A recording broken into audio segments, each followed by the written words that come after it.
Sabi ni Yahweh, sumigaw ka ng malakas na malakas.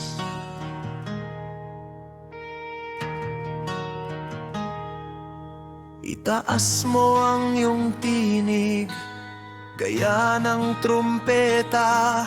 Ang kasalanan ng bayan ko sa kanila'y ihayag.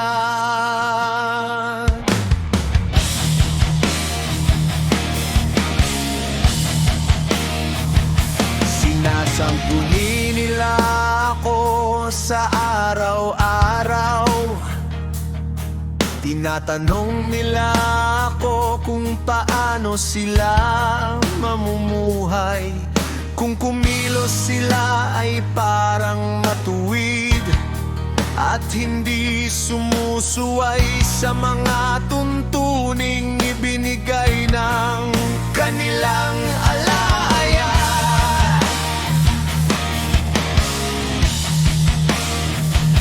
Humihingi sila sa akin ng matuwid na pasya. Nais nila'y maging malapit sa Yahweh.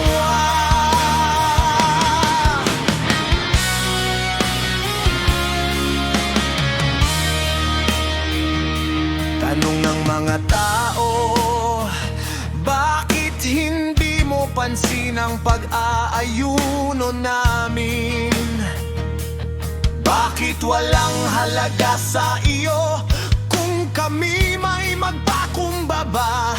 Sagot ni Yahweh, pansariling kapakanan pa rin ng pangunahing layunin ninyo sa pag-aayuno.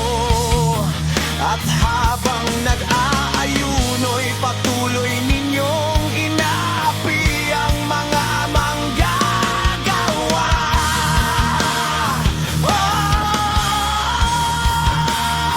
Ang pag-aayuno ninyo'y humahantong lamang sa karahasan.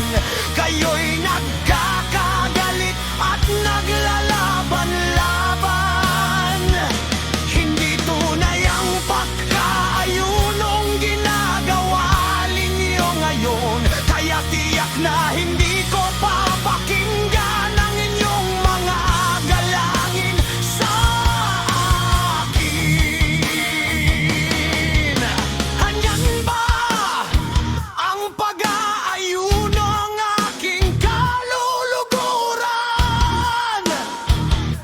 Iyan ba ang araw na talagang nagpapakumbaba ang mga tao? Hinihiling ko palayo ko, kayong tulad ng damong hinihipan ng angin. O mahiga kayo sa sako at abo.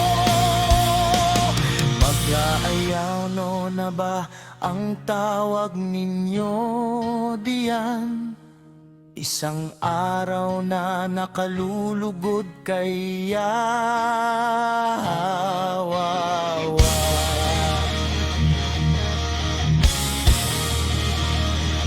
Ganitong pag-aayuno ang gusto kong gawin ninyo. Palayain ninyo ang mga di makatarungang ipinabilanggo. Kalagin ninyo ang tanikala ng inyong mga inalipin. Palayain ninyo ang mga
Muli ninyong itatayo ang kutang gumuho